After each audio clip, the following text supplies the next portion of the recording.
It's looking pretty white out. 안녕하세요, 이재문입니다.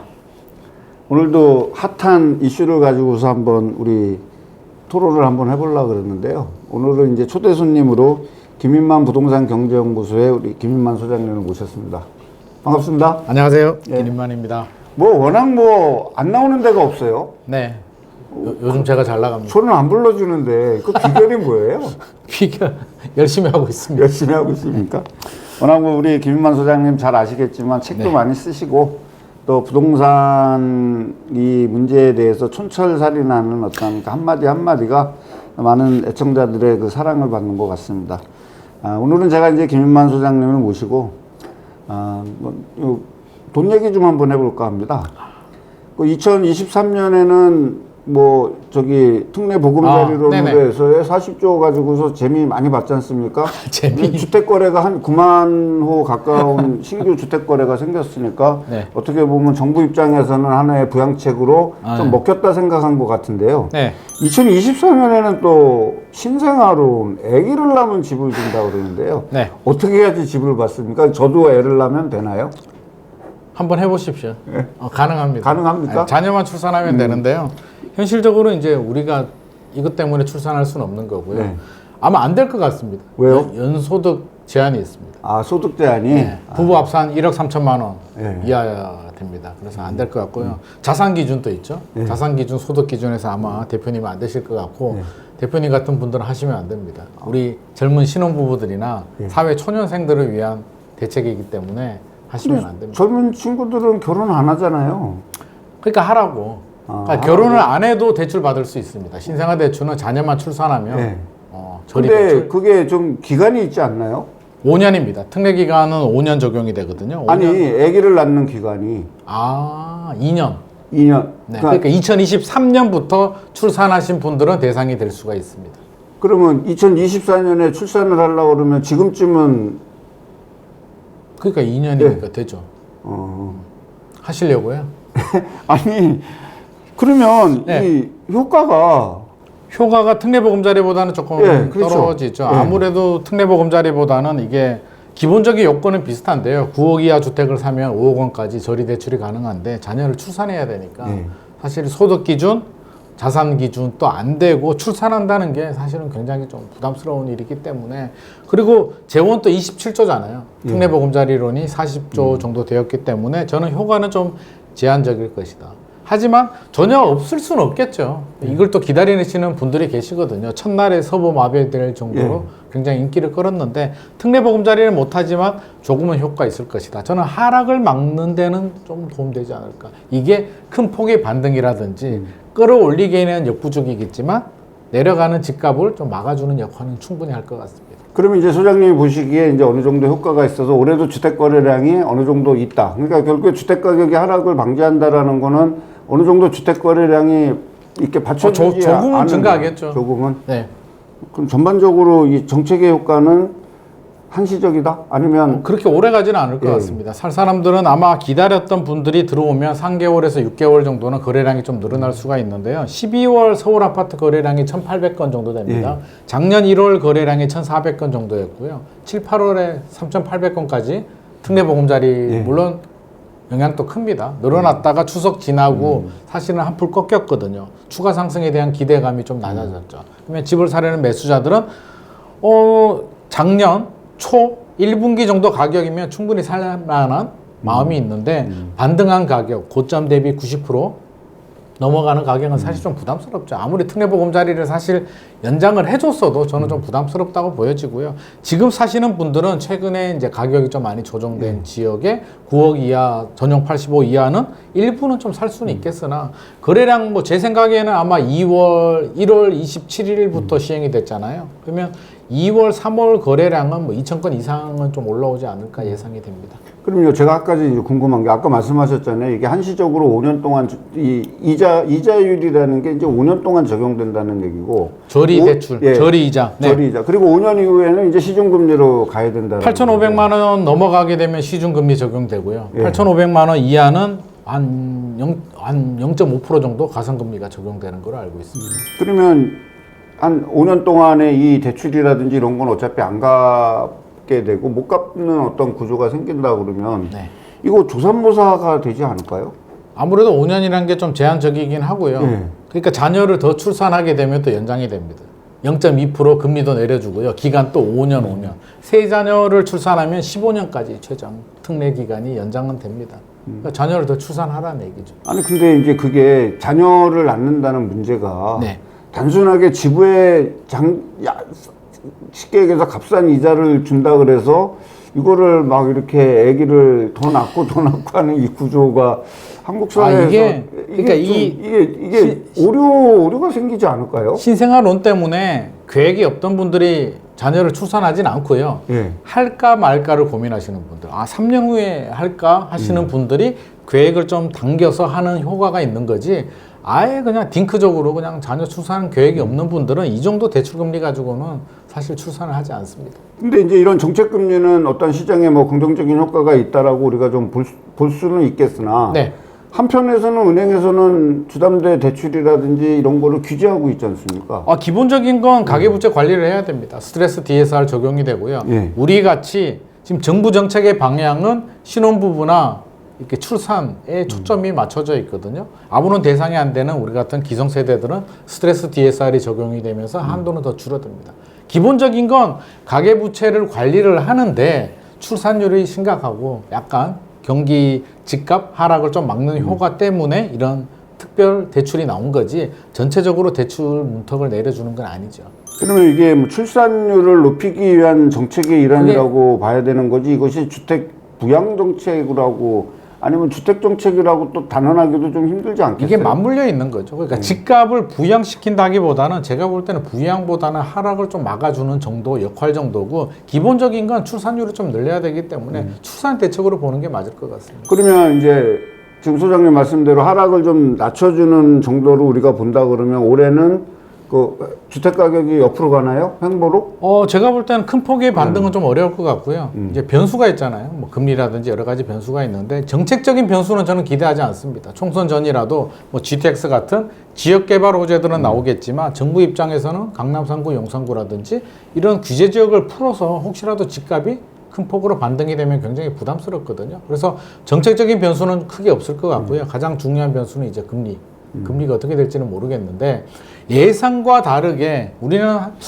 하반기 정도 한 차례 정도 내리지 않을까 조심스럽게 예측을 해보는데 예상과 다르게 상반기에 인하했다 한국은행이. 예. 그러면 기대감이 커지잖아요. 그러면 반등 폭이 조금 커질 수는 있는데 또 반대로 올해가 지나도록 금리 인하가 안 되는 겁니다.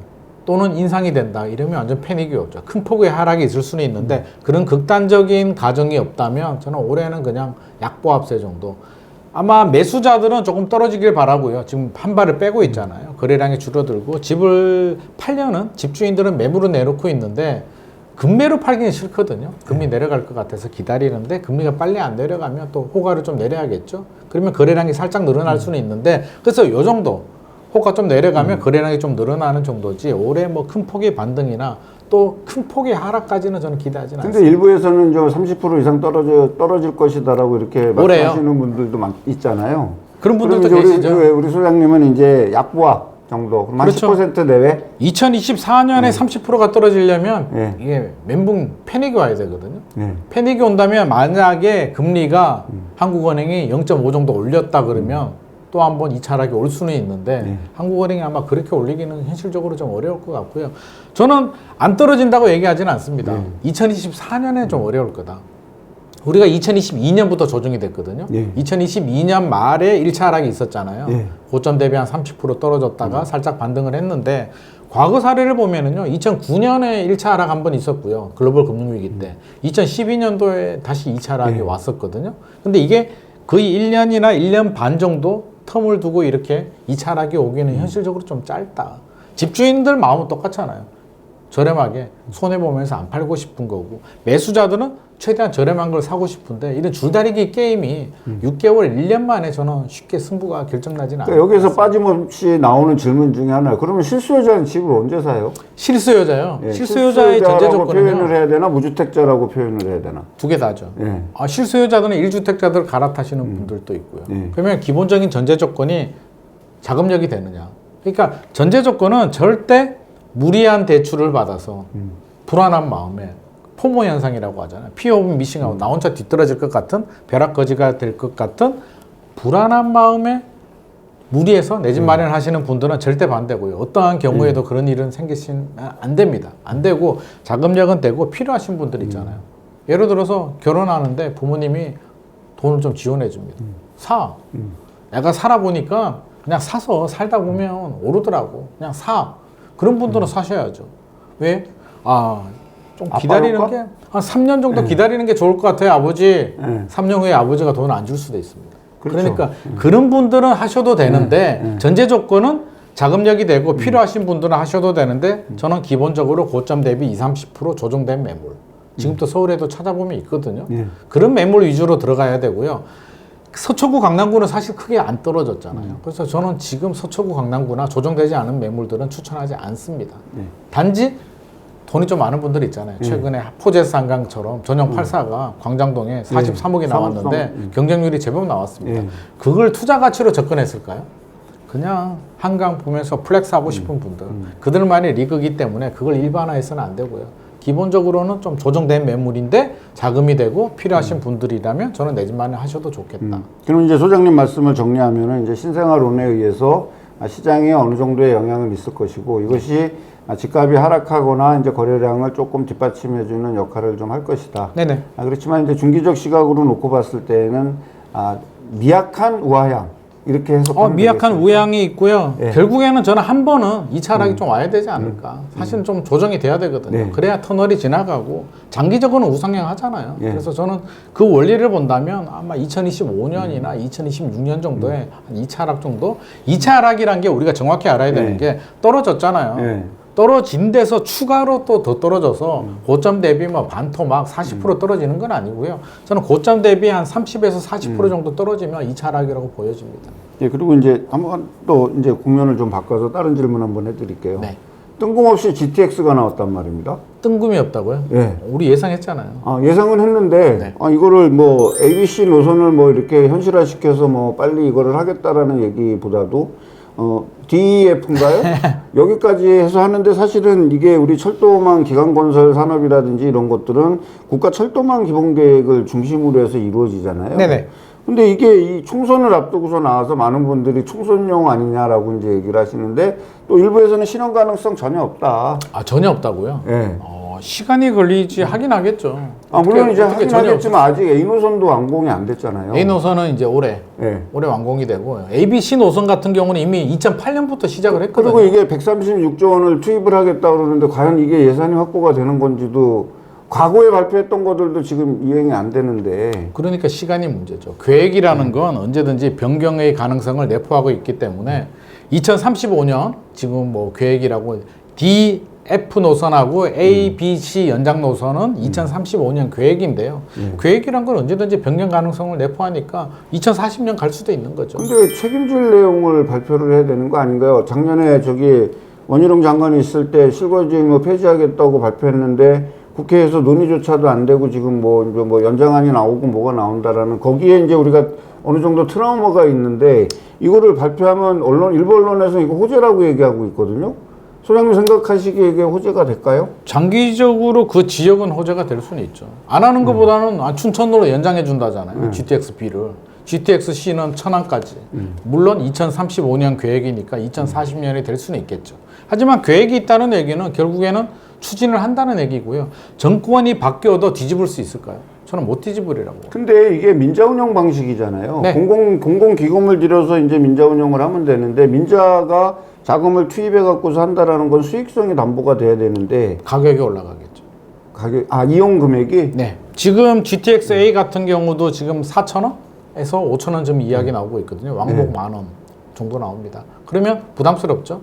한 달 하면 한 30만 원 가까이 나오는데 결국에는 또 할인 카드 같은 것이 나오고요. 우리도 세금 좀 투입을 해야 되겠죠. 그래서 저는 이왕 돈 쓰는 거는 기간망에 좀 우리 예산을 좀 쓰는 거는 저는 바람직하다. 장기적으로는. 하지만 기간은 충분히 연장될 수도 있고 여러 가지 또 우리 예타하면 또 달라질 수도 있고 노선도 달라질 수도 있습니다. 그래서 혹시라도 지금 발표를 보고 빨리 투자해야지 여기 이렇게 들어가시면 안 되고요. 기본적으로 발표되고 착공, 저는 기본적으로는 우리 발표될 때 오르고 착공될 때 오르고 완공될 때는 잘 안 오르거든요. 그러니까 저는 착공 들어갈 때 들어가도 늦지 않으니까 너무 흥분하지 마시고 좀 차분하게 좀 지켜보는 제가 게 좋을 이제 것 같습니다. 우리 김 소장님 말씀에 이제 지켜볼 필요가 있다라는 거에 동의하고요. 네. 그다음에 이제 국가 SOC 산업, 네. SOC 산업은 지속돼야 되겠죠. 그럼요. 서두른다고 되는 것도 아니고 맞습니다. 또 예산 낭비적인 어떤 모습도 지워버리는 상황에서 좀 추진이 돼야 되는데 이제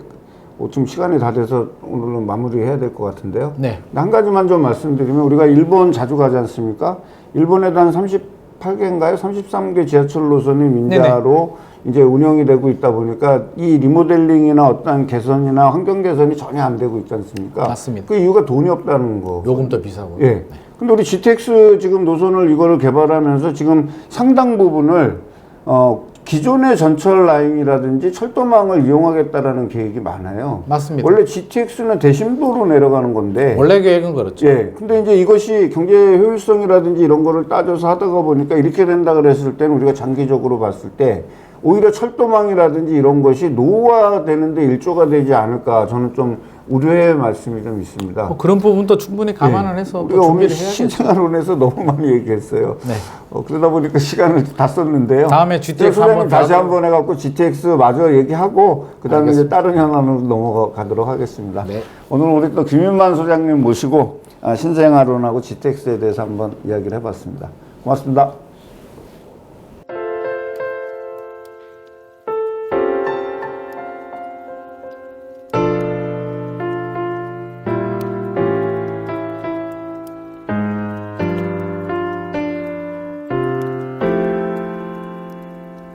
It's looking